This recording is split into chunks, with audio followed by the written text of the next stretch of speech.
Olá pessoal, tudo bom com vocês? Espero que estejam todos bem. Sejam bem-vindos a mais uma aula. Na aula de hoje nós vamos estudar frações algébricas. Vamos entender como é, a forma fracionária de uma divisão de polinômios, o valor que o denominador pode assumir em uma fração algébrica. Frações algébricas. A quantidade de vítimas no trânsito do Brasil é muito alta. Isso se deve a uma série de fatores como baixa qualidade das ruas e das estradas, falta de manutenção dos veículos, imprudência dos motoristas, etc. Você sabe qual é a velocidade máxima permitida em uma estrada asfaltada no Brasil e em uma estrada de terra? Para determinar a velocidade média de um carro, é preciso saber quanto tempo ele gasta para percorrer uma determinada distância. É possível calculá-la por meio da seguinte fórmula: velocidade média igual a distância dividida pelo tempo.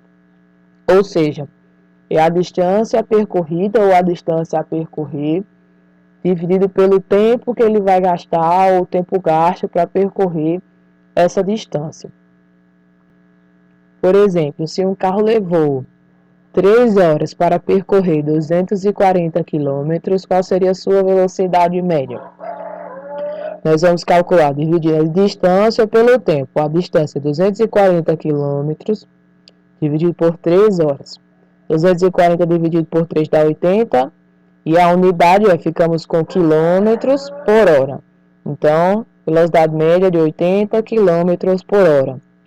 Quer dizer que a cada 1 hora ele consegue percorrer em média 80 km. Agora imagine a seguinte situação.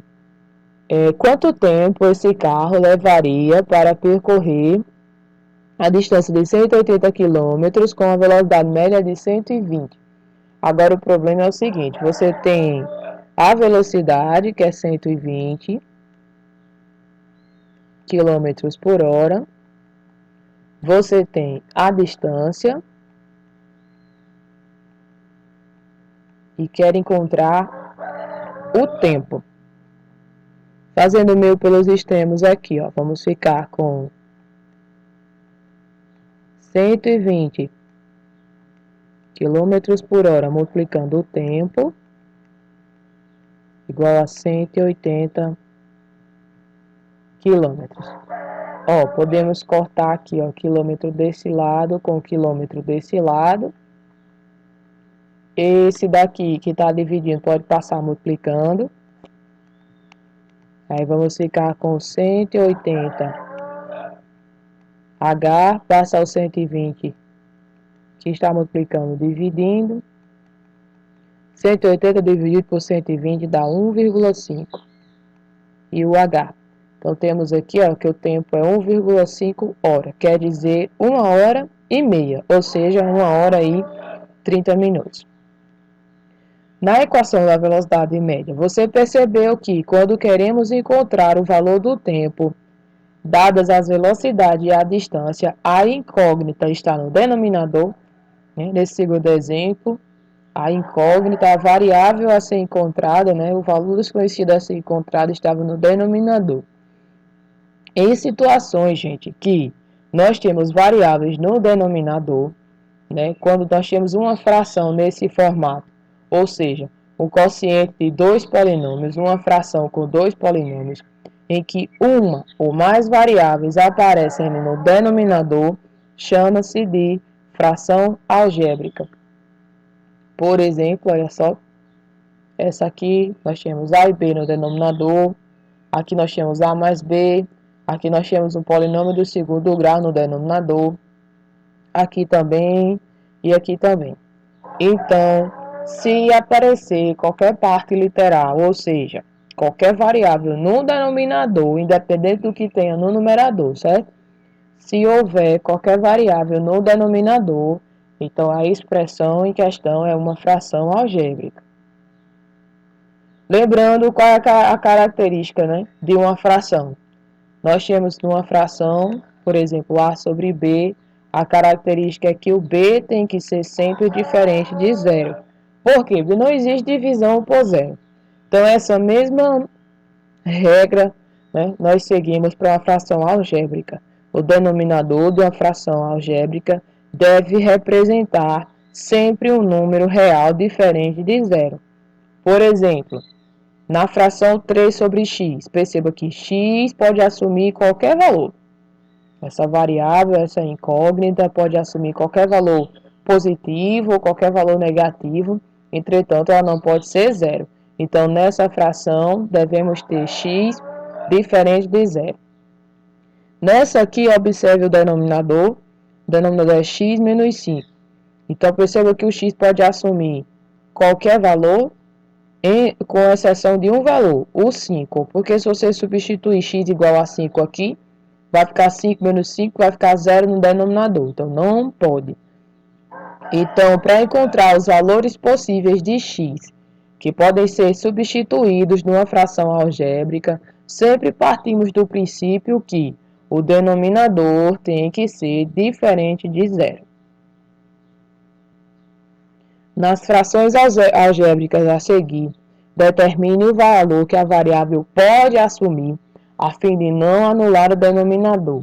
Então, perceba, aqui nós temos um x no denominador, então nós não podemos colocar zero aqui, né? Ó, x tem que ser diferente de zero. Portanto, ele pode ser qualquer outro valor que seja diferente de zero. Então, o x pode ser positivo, ou seja, pode ser todos os valores que são maiores que zero. E x também pode ser negativo, ou seja, todos os valores são menores que zero. Então, ele pode assumir todos os positivos, todos os negativos, mas não pode assumir o zero. Então, podemos escrever dessa forma, x diferente de zero, mas x pode ser maior que zero e x pode ser menor do que zero. Nesse aqui, nós temos que 2x, que é todo o denominador, tem que ser diferente de zero. Portanto, né, o 2 aqui, se você passar dividindo, né? Vou colocar assim, que acho que todos vão entender dessa forma. O 2 está multiplicando, passa dividindo, 0 dividido por 2 é 2, ou 0 dividido por 2 é 0. Então, temos que o x tem que ser diferente de zero. Então, ele pode ser, se ele tem que ser apenas diferente do zero, ele pode ser positivo e pode ser negativo. Então, x pode ser qualquer valor maior que zero ou qualquer valor menor que zero. Então, tá aqui os valores que x pode ser. Qualquer positivo, qualquer negativo, né? O único número que ele não pode ser é o zero. Ó, na letra C, o denominador em questão é A menos 2. Então, todo esse denominador, A menos 2, tem que ser diferente de zero.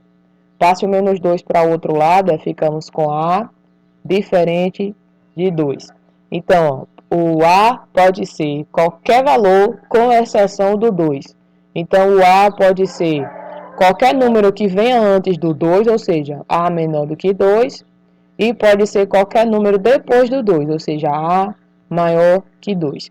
Então, A pode ser qualquer valor menor que 2 ou qualquer valor maior que 2. Ele só não pode ser igual a 2. Então, A diferente de 2. Nesse outro problema, nós temos que o denominador é B mais 1. Então, perceba, B mais 1, que é o denominador, tem que ser sempre diferente de 0. Isolando B agora, passe o 1 para lá, vai menos 1. Então, veja, B tem que ser diferente de menos 1. Então, B pode ser qualquer valor antes do menos 1 ou depois do menos 1.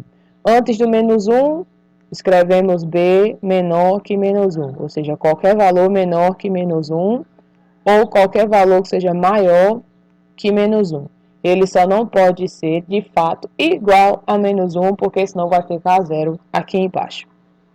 Então, sempre para encontrar os valores que podemos colocar numa incógnita que está no denominador, partimos da premissa que no denominador, todo denominador nunca pode ser igual a zero.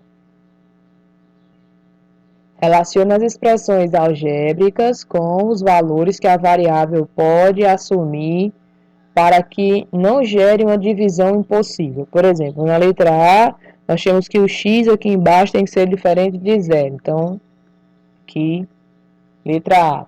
Aqui, ó, o x não pode ser 3, porque se você colocar 3 aqui, vai ficar 3 menos 3, vai ficar 1 dividido por 0, não pode. Então, na letra B, x tem que ser diferente de 3. Aqui, a B. Aqui, perceba que nós não podemos colocar no valor de x menos 3, porque ele ficaria menos 3 mais 3, que dá 0. Não pode ficar 0 aqui embaixo. Então, aqui na letra C, o x tem que ser diferente de menos 3. Aqui, C. E na letra D, perceba que o x não pode ser 9, porque ficaria 9 menos 9, ficaria 0 aqui no denominador, o que não pode. Então, na letra D, o x tem que ser diferente de 9. Em um estojo, há 2 sabonetes e um perfume. Cada sabonete custa X reais e o perfume custa Y reais. Então, se eu comprei 2 sabonetes e cada um custa X reais, o preço do sabonete ficaria 2x. E o perfume custa Y reais. Como eu comprei só um perfume, aliás, como no estojo só tem um perfume, vai ficar então só o Y. Então, está aqui o preço total, os 2 sabonetes e o perfume. Agora, se eu tiver C reais, quantos desses estojos eu posso comprar? Escreva a fração algébrica que representa essa situação. Você precisa identificar agora qual é a operação que você tem que fazer aqui. Se você vai multiplicar C por esse valor, se você vai dividir. Então, perceba. Um exemplo com números para vocês entenderem, né? Se, por exemplo, o sabonete custa 5 reais e o perfume custa 20. Aqui ficamos com 2 vezes 5 dá 10, mais 20 dá 30. O preço total dos dois custa 30 reais. Se você tem 120 reais, que no caso é o C, se você tem 120 reais, quantos estojos você pode comprar? Então, perceba que para você saber quantos estojos você pode comprar, você faria uma divisão.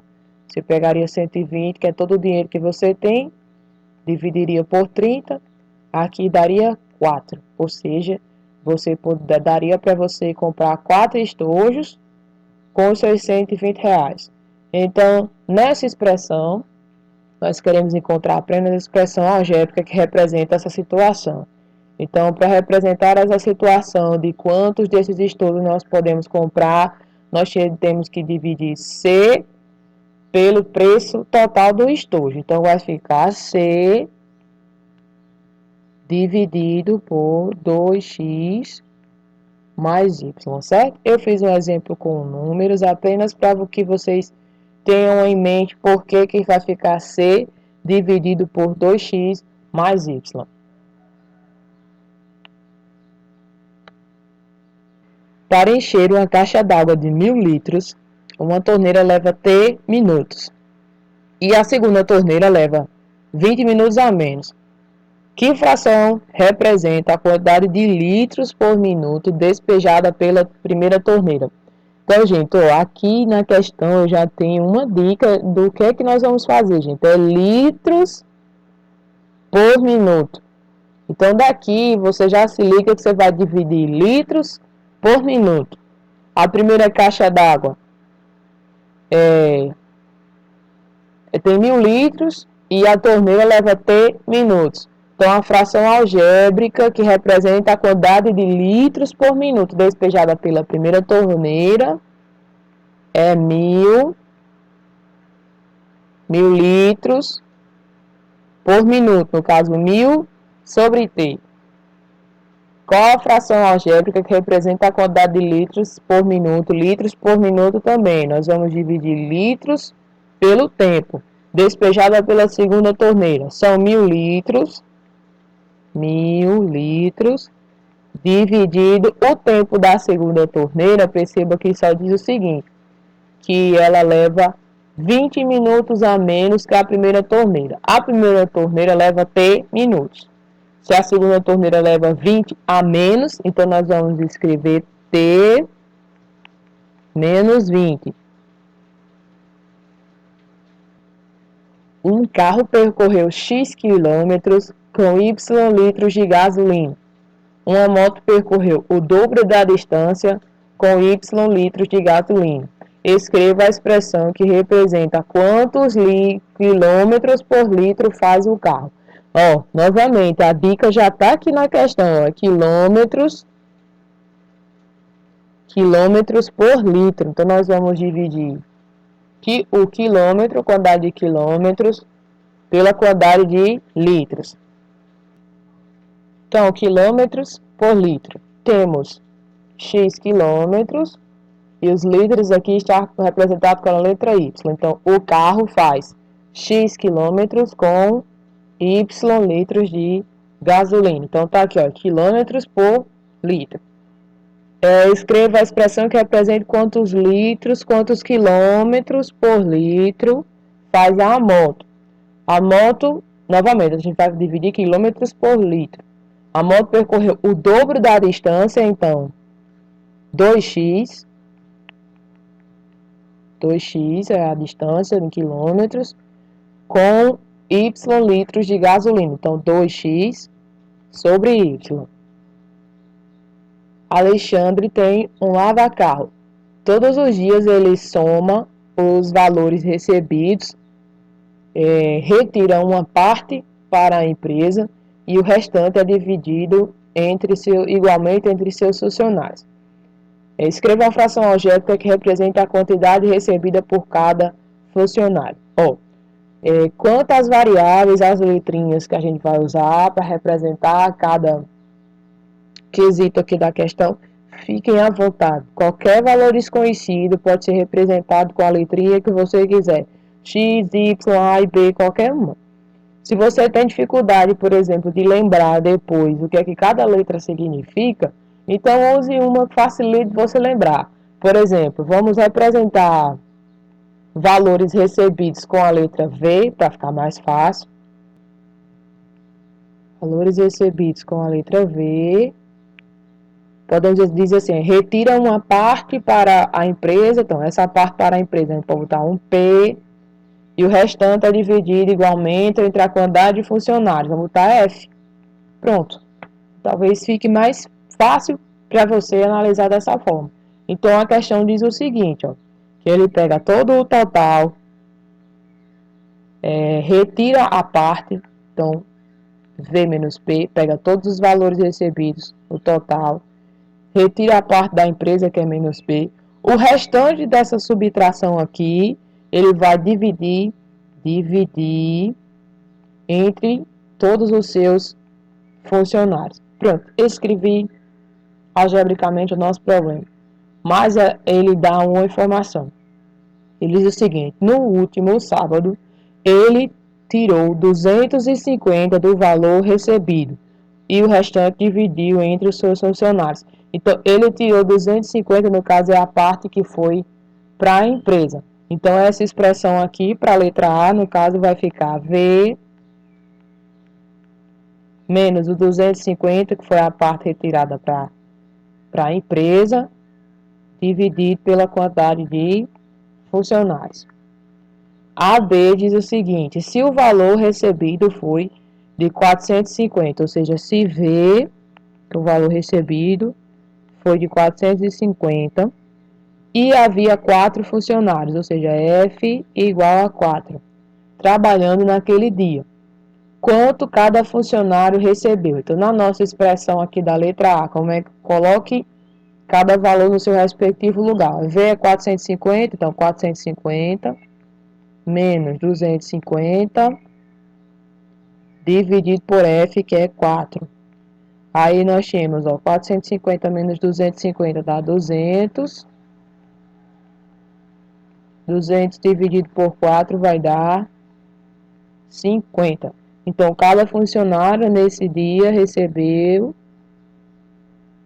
R$50. Quantos funcionários deveriam, ou seja, quero saber F, quantos funcionários deveriam estar trabalhando naquele dia para que cada um recebesse R$40, sendo que o valor recebido pela empresa, o valor total, né, foi de R$450. Então, veja só, nós vamos pegar a mesma expressão E na letra D informa que tudo isso aqui dá igual a 40. Então, vamos ver aqui, ó, é V menos 250 sobre F. Ele está falando que é isso aqui que representa o valor recebido por cada funcionário, dá igual a 40 reais. Aí a outra informação que ele dá é que o valor recebido foi de 450. Então, aqui no lugar de V, nós vamos colocar 450. Veja só, 450 menos 250 dá 200 sobre F igual a 40. Aqui a gente faz de conta que tem 1 e faz meio pelos extremos, né? Ou como vocês costumam chamar, cruz credo, né? Aí 200 vezes 1 e F vezes 40. Vamos ficar com 40F igual a 200. 40 que está multiplicando passa dividindo. Então, corta aqui um zero aqui. 20 dividido por 4 dá 5. Então, no dia em questão, e da letra C, né, quantos funcionários deveriam estar trabalhando naquele dia para que cada um recebesse 40 reais, né? Sabendo que o valor total recebido nesse dia pela empresa foi lucrado, né? Com o lavando o carro foi 450. Então, nesse dia tinha 5 funcionários. A D diz quanto a empresa deveria ter recebido, no caso agora é o V que nós estamos procurando, o valor recebido. Quanto a empresa deveria ter recebido para que cada um dos 4 funcionários recebesse 100 reais. Então, tem 4 funcionários e o valor total dessa expressão aqui é para dar 100 reais, certo? Esse que nós vimos lá na letra A, que essa expressão algébrica representa quanto cada funcionário recebe. Então, se ele diz que cada um dos 4 funcionários recebeu 100, porque isso aqui vai dar igual a 100. Perceba que o V nós não temos, porque é o valor que estamos querendo calcular.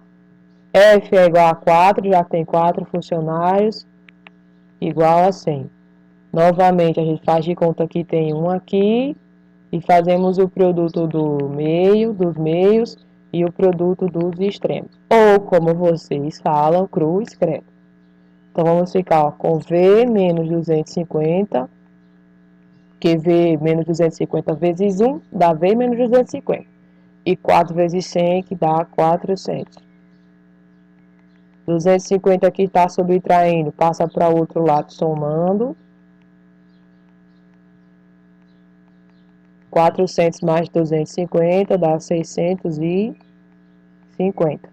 Então, nesse dia, a empresa deve ter lucrado aí 650 reais, né? Que 250 foi retirado para a empresa e o restante foi dividido entre os 4 funcionários. Então, 650 reais. E por hoje é só, pessoal. Essa foi a nossa aula de hoje. Introduzindo o assunto, né? Começando aí a trabalhar com frações algébricas. Espero que não tenha ficado com nenhuma dúvida, mas caso fique alguma dúvida, podem me procurar depois. Fiquem em casa, se cuidem, né? Um abraço e até a próxima aula.